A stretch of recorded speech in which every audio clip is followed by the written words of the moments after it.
ននោងមានដើមកំណើតនៅអាស៊ីភាគខាងត្បូងនិងអាស៊ីអាគ្នេយ៍ដំណាំននោងគឺវាលូតលាស់នៅតំបន់ត្រូពិកនិងអនុតំបន់ត្រូពិកននោងគឺជាវល្លិដំណាំដែលឡើងទ្រើងវាមានផ្លែជាអាហារហើយវាមានច្រើនប្រភេទទាំងនោះគឺមានននោងជ្រុងននោងទេសននោងសាញជាដើមហើយវាអាចដុះលូតលាស់បានដល់កម្ពស់9ម៉ែត្រដោយវាមានស្លឹកពណ៌បៃតងចាស់និងមានផ្កាពណ៌លឿងដំណាំននោងត្រូវបានដាំដុះយ៉ាងទូលំទូលាយនៅទូទាំងពិភពលោករួមទាំងផ្នែកជាច្រើន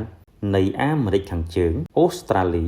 និងអឺរ៉ុបផងដែរហើយននោងក៏វាត្រូវបានគេដាំដុះនិងបរិភោគធ្វើជាបន្លែក៏ប៉ុន្តែគេត្រូវប្រមូលផលនៅក្នុងដំណាក់កាលលូតលាស់វ័យក្មេងទើបអាចបរិភោគវាបានននោងគឺជាបន្លែដែលមានប្រជាប្រិយភាពនៅក្នុងប្រទេសឥណ្ឌាប្រទេសចិនប្រទេសនេប៉ាល់ប្រទេសប៊ូតង់ប្រទេសបង់ក្លាដេសប្រទេសវៀតណាមនិងប្រទេសកម្ពុជានៅពេលដែលផ្លែននោងទុំពេញវាមានសរសៃច្រើនរីឯននោងជ្រុងគឺវាសម្បូរទៅដោយសមាសធាតុសំខាន់ដូចជាជាតិសរសៃជាចំណីអាហារជាតិទឹកវីតាមីន A វីតាមីន C ជាតិដែក